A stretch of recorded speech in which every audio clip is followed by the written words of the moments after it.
Have you ever wondered what life was like before the iPhone? A time when phones had keyboards, music came from separate devices, and the internet on a phone was, well, almost unusable. What if I told you that the device that's probably sitting in your pocket right now almost didn't happen?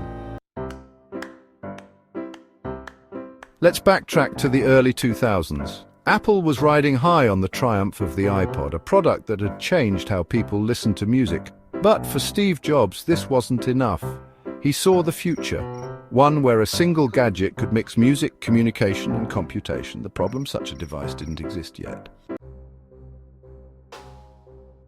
At the time, the mobile phone market was dominated by heavyweights like Nokia, BlackBerry, and Motorola. Phones were cumbersome, laden with physical buttons, and their functions felt more functional than revolutionary. But Apple had a concept that would revolutionize everything. A touchscreen phone run under complete finger control, just a screen, no stylus, no keyboard. This concept grew to be Project Purple. A small, carefully chosen crew was assigned to realize this groundbreaking idea behind Apple's ultra-secretive lab's locked doors. Their task was difficult. How would you create a device that fit your hand, yet combine the simplicity of an iPod, the capability of a computer, and the connectedness of a phone? Still, the true drama exceeded mere technicality. It had philosophical overtones. Among Apple's toughest arguments among themselves was over the keyboard. Because of its physical keyboard, the BlackBerry was king at the time. Even those within Apple felt a touchscreen would never work. Steve Jobs insisted, though, "We're not putting a keyboard on this thing. People will pick up glass type on demand." It was courageous. It came with risk. Jobs, though, was not one to give concessions. And finally, there was the program. Working on a stripped-down form of Mac OS that would finally be iPhone OS, Apple engineers it was not easy sailing.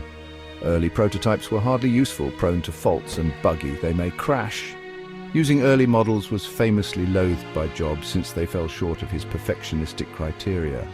But maybe the biggest risk involved the business plan rather than the tool itself. Apple agreed to an unheard-of contract with AT&T in 2005. Unlike other phone companies who only produced products, Apple sought control over everything: the design, the software, even the income from app purchases. AT&T agreed, basically depending on Jobs' vision to gamble the future of its business. Imagine yourself on January 9th, 2007. The platform was Macworld in San Francisco. Steve Jobs stepped on stage and said, "Today, Apple is going to reinvent the phone," words that would define tech history. The twist is that here Jobs tested the iPhone, not just unveiled it. Apple was releasing 3 groundbreaking items, he said: a widescreen iPod with touch capabilities, a brand new mobile phone, and a breakthrough internet communicator. He slowly unveiled these weren't different machines. All one item was the iPhone. When the iPhone did eventually hit the market in June 2007, it cost $499, a figure that caused doubt and even mockery. Critics asked if anyone would spend that kind of money for a phone. But the revolution under development was invisible to those detractors. The iPhone wasn't just a phone, it was the start of a new age. The iPhone had sold about 6 million handsets by the end of its first year. This was obviously more than just a commodity. It was a cultural phenomenon, and the remaining ones, that is past, though.